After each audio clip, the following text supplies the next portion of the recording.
जी। सो यहाँ पर हम बात कर रहे थे वेक्टर के लिए कि वेक्टर का जो है हम नॉर्म किस तरह लेंगे, ठीक है ना। अच्छा, और अगेन जो है इसका आंसर जो आएगा वो भी स्केलर ही आएगा, ठीक है, क्योंकि नॉर्म का मतलब ही यही है कि जब हम लेंथ फाइंड करते हैं वेक्टर की एट्सेट्रा ना मैट्रिसेस और साथ में जो है आंसर्स की, तो ये जो है हमें एक स्केलर ही देगा, एक नंबर ही देगा। तो यहाँ पर अब जब आप लोग इसको करेंगे तो यहाँ पर कोई डायरेक्शन नहीं आएगा ना।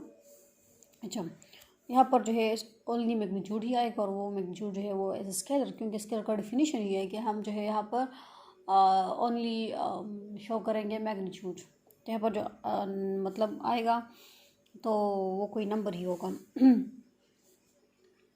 अच्छा जी, अब हम आते हैं और इसका जो डिफिनीशन तो हो गया, और इसके लिए सिंपल आप लोग जब ग्राफ स्केच करेंगे, डायग्रामेट्रिकली लिखेंगे, तो आप लोग इस तरह लिखे कि ये जो है मेरे पास एक्स वाई है, एक्स वाई प्लेन है, और ओरिजिन से जब हम स्टार्ट करें जिस तरह मैंने यहाँ पर बताया था ना, ये एक पोजीशन वेक्टर है, ओरिजिन से स्टार्ट होगा, ओरिजिन, ठीक है, ये ओ है, और इसका जो है ये एक वी है, मतलब यहाँ पर ये कोई वेक्टर ही होगा ना, v1 v2, मतलब 2 डायमेंशन है तो यहाँ पर v1 v2 होंगे। एक्स वाई प्लेन है ना, तो एक्स वाई प्लेन मतलब ये एक डायमेंशन है, ये दूसरा डायमेंशन है, दोनों को मिला के 2 डायमेंशन बन गए, ठीक है। सो इसलिए यहाँ पर v is equal to v1 v2 आता है। अगर ये एक्स वाई जी होता तब जो है आप इस तरह नहीं कह सकते कि v1 और v2 वेक्टर में, फिर यहाँ पर 3 एलिमेंट्स होते, ठीक है ना, v1 v2 v3। तो यहाँ पर सिंपली हम एक्स वाई प्लेन की बात करें, इसे यहाँ पर डायमेंशन 2 है, तो वेक्टर एलिमेंट्स भी यहाँ पर 2 ही होंगे। मतलब ये डायग्रामेटिकली इसका डिफिनीशन हो गया। अब हम आते हैं रीज़न के लिए कि ये जो नॉर्म है इसका रीज़न क्या है, कि भाई जो है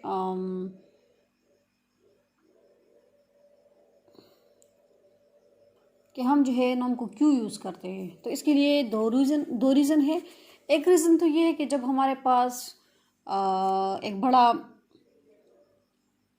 वेक्टर या टेंसर हो, बहुत ज़्यादा बड़ा, ठीक है, तो इसको मेजर करने के लिए फिर हम जो है या एस्टिमेट करने के लिए या फाइंड करने के लिए कि कितना जो है ये वेक्टर या टेंसर जो है कितना बड़ा है, तो एक रीज़न तो ये है, इसलिए हम यहाँ पर फिर नॉर्म यूज़ करते हैं, ठीक है ना। क्योंकि आपको पता है, पहले भी मैंने बताया था कि वेक्टर्स में बंच ऑफ नंबर्स होते हैं, टेंसर्स में बंच ऑफ नंबर्स होते हैं, बहुत ज़्यादा नंबर्स होते हैं, तो इन्हीं नंबर्स को मिला के ये बहुत ज़्यादा बड़ा बन जाएगा, ठीक है ना, बिग। तो जब ये बड़ा बन जाएगा तो इसका मतलब ये है इसका इमेज भी बड़ा होगा, और जब इमेज बड़ा होगा तो फिर इसको हम इस तरह मेजर नहीं कर सकेंगे, तो इसके लिए फिर जो है नॉर्म हम यूज़ करेंगे, ठीक है ना। मैंने आप लोगों को एग्जांपल बताया था कैट का, ठीक है, कि मेरे पास जो है ये एक कैट का इमेज है, ठीक है, और ये इसका जो इमेज है वो 60x60 है, ठीक है ना। अच्छा जी, और अगर हम इससे के लिए एक सिंपल एक वेक्टर के फॉर्म में जो है मतलब इसको राइट करें, तो फिर जो है ये जो है इसका इमेज क्या हो जाएगा, 3x00, इसको मल्टीप्लाई करें तो 3600 आता है ना, और इसका जो मतलब इस फॉर्म में आ जाएगा, और इसको आप लोग फिर क्या कहेंगे, v1 v2 and so on up to vn। तो आप लोगों ने देख लिया कि इसको जब हम वेक्टर के फॉर्म में लिखेंगे, एक क्लॉज फॉर्म में लिखेंगे, ठीक है ना, एक क्लॉज फॉर्म में मैंने लिख लिया ना, तब जो है फिर आप लोग इसको मेजर नहीं कर सकेंगे, तो आप लोग जो है इसका इमेज जो है इस फॉर्म में लिख लें। और आपको पता है कि वेक्टर के लिए हम फिर क्या यूज़ करते हैं, नॉर्म यूज़ करते हैं, ठीक है ना। आप लोगों ने क्या करना है, एक बड़ा इमेज जो होता है आप लोगों ने इसको इस फॉर्म में लिखना होता है। ये तो मैंने वैसे जनरली बता दिया ना, v1 to vn। यहाँ पर आप लोगों को आपके पास नंबर्स के फॉर्म में मतलब डिफरेंट वेक्टर्स होंगे। अच्छा जी, सो यहाँ पर जो है आप लोगों ने क्या करना है, जब आप लोगों ने इसको वेक्टर में वेक्टर के मतलब एज अ वेक्टर आप लोगों ने क्रॉस कर लिया, तब जो है आप लोगों को पता है कि वेक्टर को हम किस तरह फाइंड करते हैं, एक वेक्टर के मेजर को, वेक्टर के इमेज को किस तरह हम मतलब वेक्टर को हम किस तरह जो है या वेक्टर के लेंथ को हम किस तरह मेजर करते हैं। सो आप लोगों को तो पता है कि इसके लिए हम नॉर्म यूज़ करते हैं, ठीक है ना। तो इसका इमेज जो है वो भी फाइंड हो जाएगा बाय यूजिंग द नॉर्म, ठीक है। अच्छा, सो यहाँ पर आप लोगों ने देख लिया कि यहाँ पर जो है कैट का जो है इमेज फाइंड हो गया। सो आप लोग लिख ले कि there are two reasons, reason लिख ले कि regions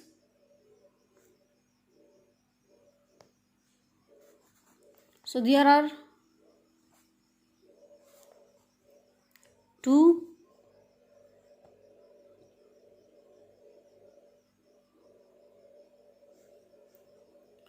reasons to use norm।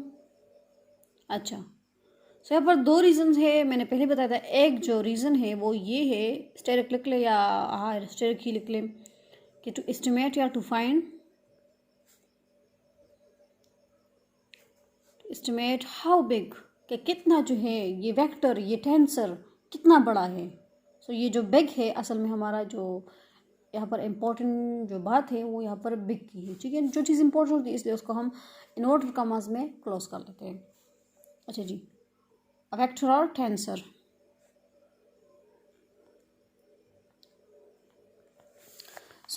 कि कितना जो है ये वेक्टर या टेंसर बड़ा है, ठीक है। इसको हम क्या कर लेते हैं, यहाँ पर नॉर्म ही यूज़ करते हैं।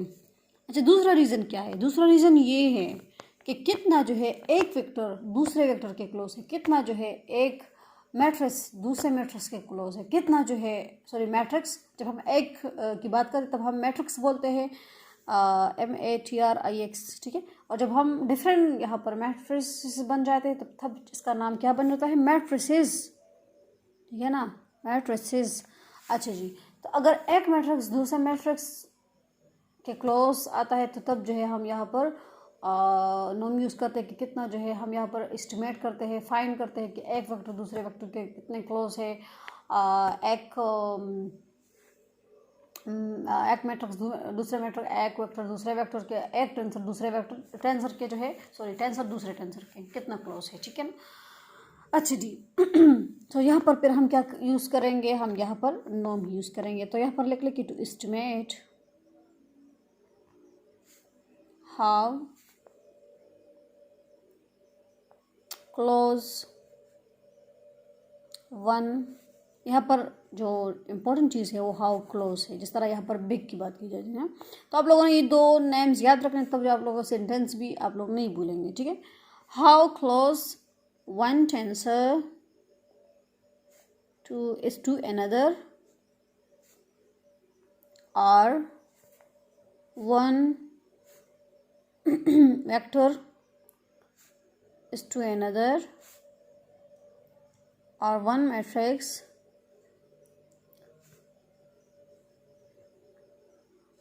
is to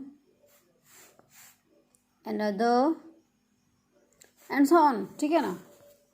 एंड एटसेट्रा लिख ले तो भी कोई फ़र्क नहीं पड़ेगा। अच्छा, सो आप लोगों ने देख लिया, और इसका मतलब क्या है, यहाँ पर क्लोजनेस का मतलब क्या है। तो यहाँ पर हम डायग्रामेटिकली इसको एक्सप्लेन कर लेते हैं कि मेरे पास जो है, क्योंकि हम जब नॉर्म की बात करेंगे तब हम जो है सिंपल XY प्लेन को ही डिस्कस करेंगे।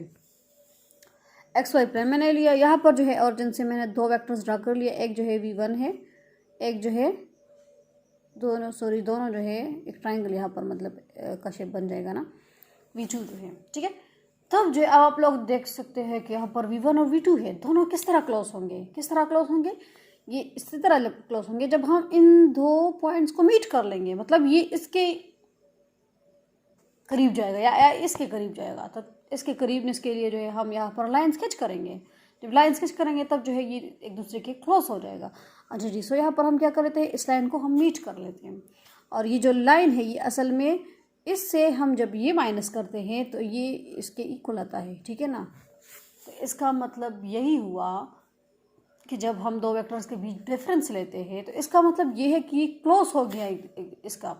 तो यहाँ पर क्लोजनेस का मतलब ये है कि जब हम दो वेक्टर्स के बीच डिफरेंस लेते हैं तो इसका मतलब ये अगेन सेम मतलब मीनिंग देता है ना। इन अदर, जिस तरह हम कहते हैं कि इन अदर वर्ड्स, अगर हम दूसरे अल्फाज में कहें इसकी डिफिनीशन, ये जो है ये रीज़न क्लोजनेस का जो रीज़न है वो इसको हम अदर वर्ड्स में इस तरह एक्सप्लेन कर सकते हैं कि difference between the two vectors. तो आप लोग लिख ले, दैट इज़ हाउ, इसका मतलब ये है तो आप लोग इस तरह एक पॉइंट दे कि ये जो है इसके साथ ही है, that is half big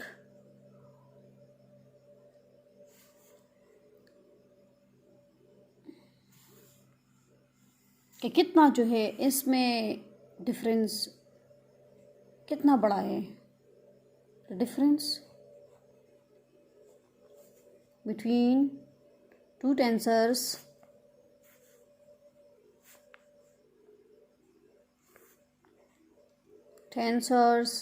are vectors or matrices।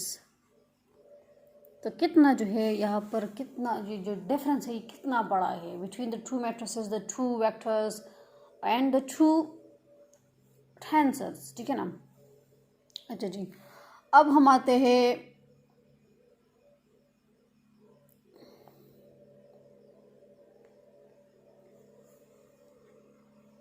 Reasons तो हो गए, अब हम आते हैं इसकी प्रॉपर्टीज की तरफ, ठीक है ना।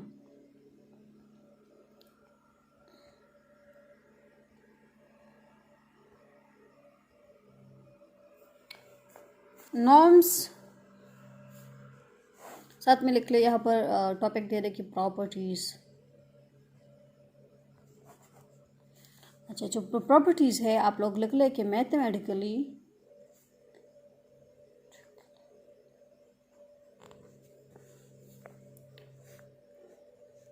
a norm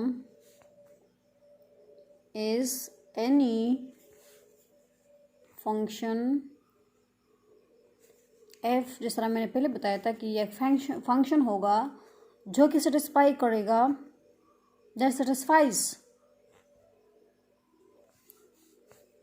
फर्स्ट नंबर है, first one is if x is equal to 0 such that या this implies x is equal to 0। तो इसका मतलब मैंने पहले भी समझाया था कि इसका मतलब ये है कि अगर ये जो x है यहाँ पर ये 0 होगा, ये जो वेक्टर है, क्योंकि ये x यहाँ पर वेक्टर ही होगा ना। आपको पता है कि नॉर्म में जो है हम यहाँ पर वेक्टर्स, टेंसर्स, मैट्रिसेस लेते हैं।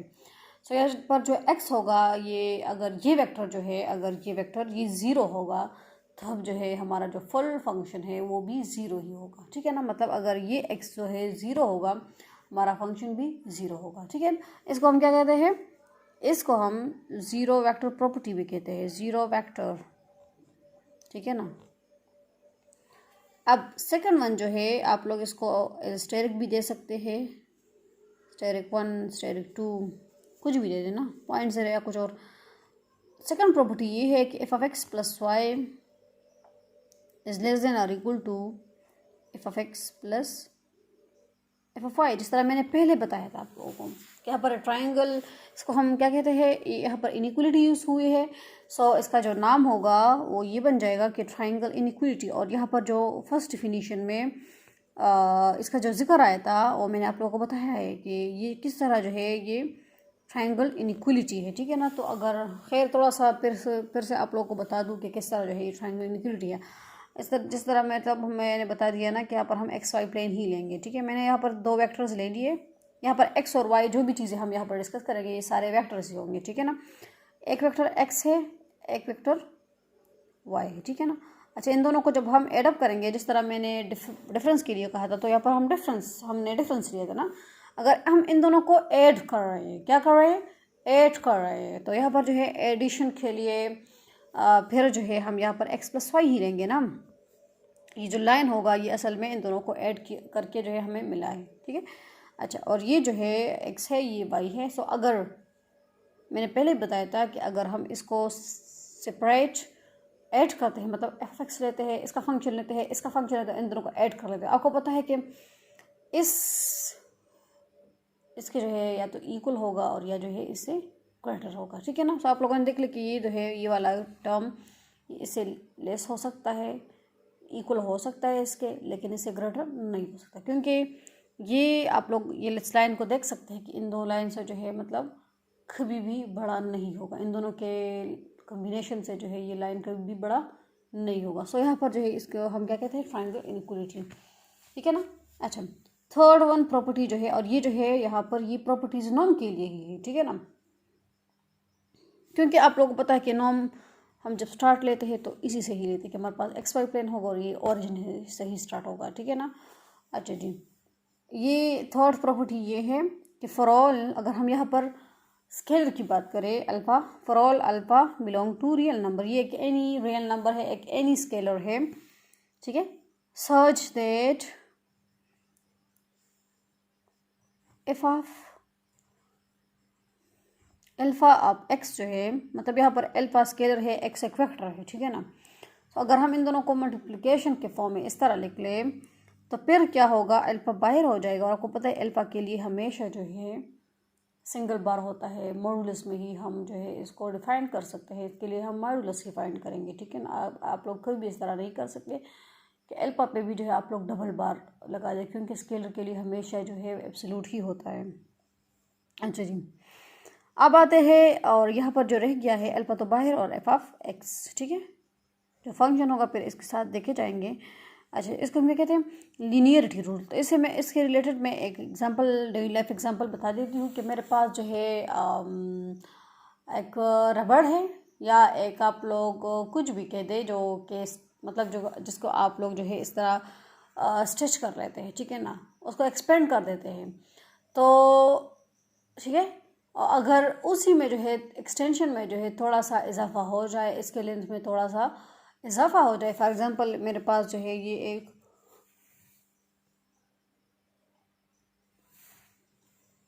रबड़ वाला जो है, मतलब एक मतलब धागा है ना, जो कि क्या होता है, स्ट्रेच होता रहता है। जिस तरह आप लोग जो है मतलब इसको क्या कर सकते हैं, एक्सटेंड कर सकते हैं, ठीक है ना, मतलब ये अपनी पोजीशन तक आ सकता है।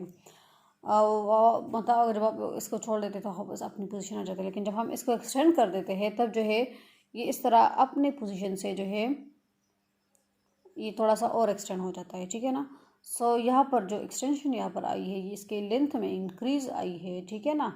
सो इसको हम यहाँ पर एज ए स्केलर इसके साथ ऐड करेंगे, ठीक है।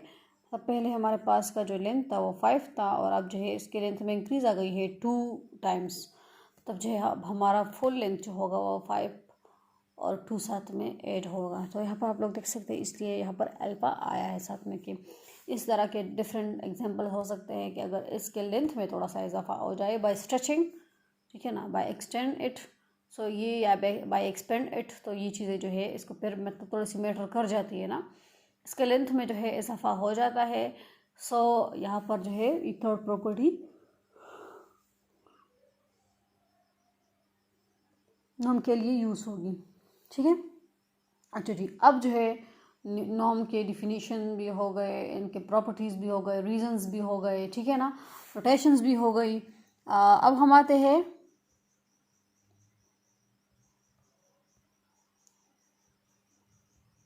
अब हम वेक्टर नॉर्म्स के सम स्टैंडर्ड नॉर्म्स की तरफ आते हैं कि डिफरेंट नॉर्म्स हमारे पास हो सकते हैं ना।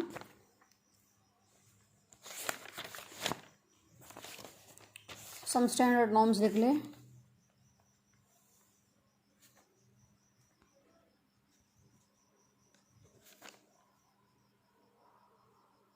अच्छा जी,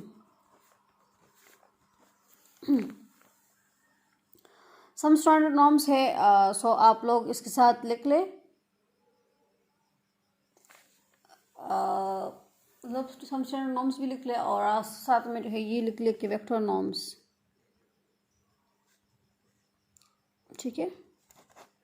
अच्छा जी, अब आप लोग देख सकते हैं कि डिफरेंट नॉर्म्स होंगे। तो एक जो नेम है वो ये है कि यूक्लिडियन, यूक्लिडियन, यूक्लिडियन, ठीक है, यूक्लिडियन। यूक्लिडियन नॉर्म जो है इसकी मैथमेटिकल रिप्रेजेंटेशन किस तरह होंगी, ठीक है ना, इसको हम रिप्रेजेंट किस तरह करेंगे, तो ये इस तरह प्रेजेंट होगी। वी पे जब हम नॉर्म लेंगे और साथ में सबस्क्रिप्ट में जो है हम 2 लगाएंगे, ठीक है, सो ये इक्वल हो जाएगा V1 स्क्वायर। आप लोग यहाँ पर डिफरेंस खुद देख सकते हैं कि V2 स्क्वायर मतलब इस तरह चलता रहेगा and so on up to Vn square, ठीक है ना। तो यहाँ पर पावर में कोई चेंज आ रहा है, नहीं आ रहा, ठीक है। सो इसके पावर में जो है 2 2 2 इस तरह आ रहे हैं, और यहाँ पर इसके पावर मतलब फुल जो है वो 1/2 आएगा। तो ये 1/2 को पता है ये स्क्वायर रूट के लिए होता है ना। तो यहाँ पर आप लोग इसको किस तरह डिफाइन करेंगे कि sum of the different vectors, ठीक है ना, sum of the squares of the different vectors whole square root, ठीक है ना। या इस तरह भी आप लोग लिख सकते हैं कि द स्क्वायर रूट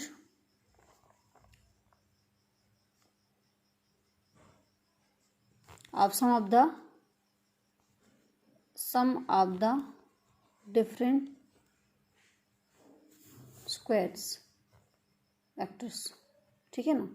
तो आप मतलब इसका डिफिनीशन इस तरह हो सकते हैं ना कि the square root of the sum मतलब एडिशन वाला सम, ठीक है ना, वो SOME वाला नहीं। तो यहाँ पर आप लोग क्या कहेंगे कि the square root of the sum of the different square vectors squared, ठीक है ना। आप लोगों ने देख लिया कि जो वेक्टर्स होंगे ये डिफरेंट होंगे ना, V1 V2 up to Vn। तो ये डिफरेंट वेक्टर्स होंगे और साथ में आप लोग क्या कहेंगे कि स्क्वायर्ड, क्योंकि इसके पावर पे जो है ये यहाँ पर 2 लगा है, तो इसका मतलब क्या है कि स्क्वायर्ड है। और इसको हम दूसरा नाम क्या कहते हैं, यूक्लिडियन की जगह। अगर आप लोग ये नाम नहीं पुकार सकते सो आप लोग, और ये आप लोगों से भूल भी सकता है, सो आप लोग क्या कहेंगे, इसको हम also called the two norm, क्योंकि आप लोगों ने देख लिया कि इसके सबस्क्रिप्ट में जो है 2 है, इसलिए इसको हम क्या कहते हैं, टू नॉर्म या एल स्क्वायर नॉर्म। क्योंकि आप लोगों ने देख लिया कि डिफरेंट वेक्टर्स पे जो है स्क्वायर मिल रहा है ना, इसलिए इसको हम दूसरा नाम एल स्क्वायर भी कह सकते हैं और यहाँ पर जो है टू नॉर्म भी कह सकते हैं इसके सबस्क्रिप्ट की वजह से, ठीक है। जैसे ये एक प्रॉपर्टी तो हो गई। अब आते हैं दूसरी, ये जो है डिफरेंट नॉर्म्स है ना, तो ये एक नॉर्म तो हो गया। और इसका जो मतलब जो काम है, इसका काम क्या है, ये जो यूक्लिडियन नॉर्म है, एक पॉइंट तो ये हो गया कि इसको हम टू नॉर्म या एल स्क्वायर नॉर्म भी कह सकते हैं ना। इसका दूसरा काम जो है वो ये है कि it corresponds to our usual notion of distance. इस तरह मोशन होता है तो इसको यहाँ पर जो है, यहाँ पर ये नोशन बोलते हैं, ठीक है ना, कि यहाँ पर जो है ये ताल्लुक़ रखता है, कनेक्ट है या रिलेट करता है किस चीज़ को, हमारे जो मतलब डिस्टेंस फासले के साथ जो है क्या करता है, रिलेट करता है, ठीक है ना, इस करस्पॉन्ड करता है। अच्छा जी, अब आते हैं दूसरे नॉर्म की तरफ। इसको जो है हम क्या बोलते हैं, जो नॉर्म है उसका हम वन नॉर्म है, ठीक है ना, ये इसका नेम है। जिस तरह यूक्लिडियन नॉर्म है जिससे हम टू नॉर्म बोलते हैं, तो यहाँ पर जो है ये सेकंड वन जो नॉर्म है वो क्या है, टू नॉर्म है, सॉरी वन नॉर्म है, एक टू नॉर्म तो हो गया ना। तो इसका जो रिप्रेजेंटेशन होगा वो इस फॉर्म में होगा कि वी पे जो है आप लोग नॉर्म के नोटेशंस मतलब डबल बार लगा दें और सबस्क्रिप्ट में जब 1 होगा तो आप लोग इसी से जो है आप लोग को जाहिर हो सकता है कि इसको हम 1 नॉर्म कहते हैं, इसी से आप लोग को जाहिर होगा कि ये हम 2 नॉर्म कहते हैं। चलिए, सो ये इक्वल हो जाएगा V1 mod plus V1 mod plus and so on up to Vn mod। So आप लोगों ने देख लिया कि यहाँ पर जो है अच्छा इन लोगों से गलती हुई है कि यहाँ पर इन लोगों ने V1 लगाए, तो ये V2 भी हो सकता है, क्योंकि ये आप लोगों ने देख लिया कि यहाँ पर जो है Vn तक चला गया है ना, सॉरी 1 भी हो सकता है, मतलब सेम भी हो सकते हैं ना, सेम। अगर एक टर्म बार बार यहाँ पर रिपीट हो जाए कि 5 5 5, ठीक है, तो तब आप लोग क्या करेंगे, बस इसको जो है एक V1 दे दे, क्योंकि है यहाँ पर V1 equal to V2 equal to V3 equal to, इसको आप लोग जो है V1 एक फुल नेम दे सकते हैं ना, क्योंकि तीनों जो है इक्वल हैं, ठीक है। तो इस तरह का भी एक वो हो सकता है, फॉर्म हो सकता है कि एक वेक्टर में जितने भी एलिमेंट्स हो वो सारे सेम ही हो, तब आप लोग इसको एक नेम देंगे, स्पेसिफिक नेम, ठीक है ना। इसलिए यहाँ पर लोगों ने 2 की जगह V1 लिखा है और आखिर में जो है Vn तक चले गए। मतलब V1 plus V1 plus V1 plus V1 plus V1 और आखिर में जो है nth टर्म होगा। और वो क्यों nth टर्म हम क्यों लिखते हैं, क्योंकि ये सारे जो है V1 V1 V1 V1 आखिर में जो है इसको जब आप लोग ऐड करेंगे तो ये nth होंगे ना, आप लोग इसको शुमार नहीं कर सकेंगे कि ये कितने V1 थे, ठीक है ना। अच्छा जी, सो ये तो वन नॉर्म हो गया, ठीक है ना। इसको हम क्या कहते हैं, वन नॉर्म कहते हैं।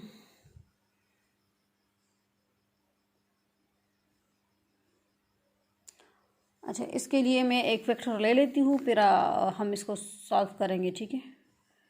-5 3 2, ठीक है ना। अच्छा जी, अगर हम इसको बाई यूक्लिडियन नॉर्म और टू नॉर्म जैसे हम कहते हैं ना, एल स्क्वायर नॉर्म, इसकी थ्रू करें तो आप लोग क्या करेंगे, -5 को एज अ V1 कंसिडर कर ले, 3 को V2 कंसिडर कर ले, 2 को फिर V3 कंसिडर कर ले, ठीक है ना। और आप लोग जब हम इसका V2 नॉर्म फाइंड करेंगे तो अब आप लोग क्या कहेंगे, इसी तरह ही लिख ले कि -5 स्क्वायर प्लस V2 की जगह 3 स्क्वायर प्लस V3 स्क्वायर मतलब 2 स्क्वायर, ठीक है ना, और होल स्क्वायर रूट को रीड, इसके लिए यहाँ पर 1/2 है, तो इसी में आप लोग पुटिंग करेंगे तो इसको हम क्या कहते हैं, एक टाइप जो इसका ये है यूक्लिडियन नॉर्म, ठीक है। सो ये 5 is 25 तो 3 is 9 to 2 is 4, तो यहाँ पर कुछ आ जाएगा, ठीक है, और स्क्वायर रूट भी लगा दें। अच्छा, सो यहाँ पर आप लोगों ने देख लिया कि ये बाई उससे, और अगर हम वन नॉर्म पे बात करें ना, वन नॉर्म पे, तो आप लोग क्या करेंगे, यहाँ पर जो है -5 square plus 3 square plus 2 square, क्योंकि यहाँ पर अब इक्वल नहीं है ना, अगर इक्वल नहीं है तब आप लोग क्या करेंगे, तब आप लोग जो है असल में ये सेम ही है, लेकिन इसका जो रिप्रेजेंटेशन का जो मेथड है वो थोड़ा सा अलग है। वो इस तरह अलग है कि यहाँ पर जो है V1 मोड है प्लस V1 मोड है, यहाँ पर अगर V1 की जगह आप लोग V2 भी लगा सकते हैं, ठीक है ना, अप टू Vn। तो V1 मोड है मतलब -5 का मोड ले ले, प्लस V2 मोड है, V1 मोड या V2 लिख ले, कोई फ़र्क नहीं पड़ता, Vn तक है, इसलिए आप लोग इसको डिफरेंट भी दे सकते हैं, 3 मोड लिख ले, 2 मोड लिख ले, ठीक है। और मोड का आप लोगों ने डिफिनीशन मैंने आप लोगों को बताया था कि यहाँ पर क्या होगा, -5 स्क्वायर और square root plus 3 square square root, ये स्केलर के लिए जो है एब्सोल्यूट का जो है डिफिनीशन इस तरह था ना, 2 स्क्वायर होल स्क्वायर रूट, ठीक है। जैसे ये इसका आ जाएगा 5 is 25 under root plus 3 is 9 under root plus 2 is 4 under root, इसका अंडर रूट अब ले लें तो ये 5 3 5 is 25 ना, 9 3 is 9 2 is 4, ये हो जाएगा 8 9 10। अच्छा जी, सो आपके पास आंसर आ चुका है 10, ये भी आंसर आ जाएगा यहाँ पर 10, ठीक है। तो आप लोगों ने देखा कि इसका आंसर सेम है, लेकिन यहाँ पर मेथड थोड़ा सा डिफरेंट है ना, इसकी रिप्रेजेंटेशन थोड़ी सी डिफरेंट है, तो इसलिए अलग अलग नेम्स हम देते हैं। अच्छा, वन नॉर्म भी हो गया, अब आते हैं थर्ड वन की तरफ, इसको आप लोग सेकंड दे दे, इसको आप लोग 1 दे दे। थर्ड नेम की तरफ आते हैं, थर्ड नेम जो है वो ये है कि पी नॉर्म। पी नॉर्म हमारे पास मतलब जाहिर ही है ना कि सबस्क्रिप्ट में पी हम लिख लेंगे और इसी तरह ही होगा, इसी तरह होगा, लेकिन हम क्या करेंगे, V1 यहाँ पर इसके पावर में जो है P आएंगे, ठीक है, V2 और P इस तरह so on up to Vn power P आएगा, ठीक है। अच्छा, सो इसके लिए जो है आप लोगों ने देख, और साथ में जो है यहाँ पर 1/P होगा, ठीक है ना, इस तरह यहाँ पर 1/2 होता था, तो यहाँ पर 1/P होगा, ठीक है। असल में जो है P यहाँ पर डिफरेंट नंबर्स हो सकते हैं ना, पावर्स कुछ भी हो सकते हैं, ठीक है। यहाँ पर तो 2 तक था, लेकिन यहाँ पर कुछ भी हो सकता है, ठीक है। अच्छा जी, अब आप लोग देख सकते हैं कि इन तीनों के लिए P must be greater than 1 होगा, ठीक है, P must be greater than 1 होगा। अच्छा, तो यहाँ पर आप लोग देख सकते हैं कि अगर हम 1 लिखते हैं तो इसको फिर तो हम 1 नेम देते हैं ना। अच्छा, P इन तीनों के लिए P greater than equal to 1 इसलिए होगा कि अगर हम 1 लगाते हैं तो इससे 1 नाम बन जाएगा। अगर हम ये 2 लगाते हैं तो तब ये जो है 2 नाम बन जाएगा। अगर हम फिर इससे 3 नाम 4 नाम एंड सो ऑन आप लोग चलते जाए ना, फिर इसको हम मतलब सबको जो है P नाम देते हैं। एक 1 नाम होता है, 2 नाम होता है, तो अब आप लोग तो 3 नाम 4 नाम इस तरह नहीं दे सकते ना, तो फिर जो है अलग के लिए फिर अलग होगा। अच्छा, इसलिए तो P नाम हो गया। 4th नंबर क्या है? 4th नंबर जो प्रॉपर्टी है वो ये है कि इन्फिनिटी नॉम, और इसको हम दूसरा नाम क्या कहते हैं? मैक्स नॉम। ठीक है, मैक्स नॉम। इसकी जो रिप्रेजेंटेशन है, इसकी जो रिप्रेजेंटेशन है वो इस तरह होगी कि वी का जो है आप लोग मतलब सबस्क्रिप्ट में जो है इन्फिनिटी आएगी, और रिप्रेजेंटेशन इस तरह होगी कि V1 mod comma V2 mod and so on up to VN mod. ठीक है ना। तो आप लोगों ने देख लिया कि यहाँ पर आप लोग मतलब इसका भी यहाँ पर आप लोग -5 स्क्वायर अंडर द रूट -5 का जो है मोड ले लेंगे। ठीक है, फिर जो है 3 का मोड ले लेंगे, अलग अलग करेंगे ना, कॉमा है यहाँ पर, और फिर जो है 2 का आप लोग मोड ले लेंगे। ठीक है, इससे जो आंसर आएगा 5, इससे आंसर आएगा 3, इससे आंसर आएगा 2। फिर आप लोग क्या करेंगे, इसी में जो है मैक्सिमम वैल्यू देखेंगे, तो इसी में इन तीनों में मैक्सिमम जो है 5 है, सो इससे यहाँ पर आपका आंसर जो आ जाएगा मैक्सिमम आप 5 3 2 इज इक्वल टू 5। ठीक है, सो ये जो है इसको हम इन्फिनिटी नॉम कहते हैं। अच्छा, लास्ट वन जो रह जाता है इसको हम फ्रोबेनियस नॉम कहते हैं। क्या कहते हैं? जो मैट्रिक्स के लिए, ये तो वेक्टर्स के लिए हो गए ना, अब जो हम मैट्रिक्स के लिए करेंगे तो उसके लिए फिर फ्रोबेनियस नॉम होगा। ठीक है, और इसकी जो रिप्रेजेंटेशन होगी वो इस तरह होगी, AF is equal to summation IJ A² IJ whole 1/2। आप लोगों ने IJ यहाँ पर जो है मतलब 1 1 1 2 1 3 इस तरह, और मैट्रिक्स आपको होता है कि एक कैपिटल लेटर से जो है रिप्रेजेंट होता है। तो आप लोग इतना ही सिर्फ सीख ले कि फ्रोबेनियस मेथड के लिए रिप्रेजेंटेशन इस फॉर्म में होगी, क्योंकि आगे डिटेल से नहीं जा सकते ना।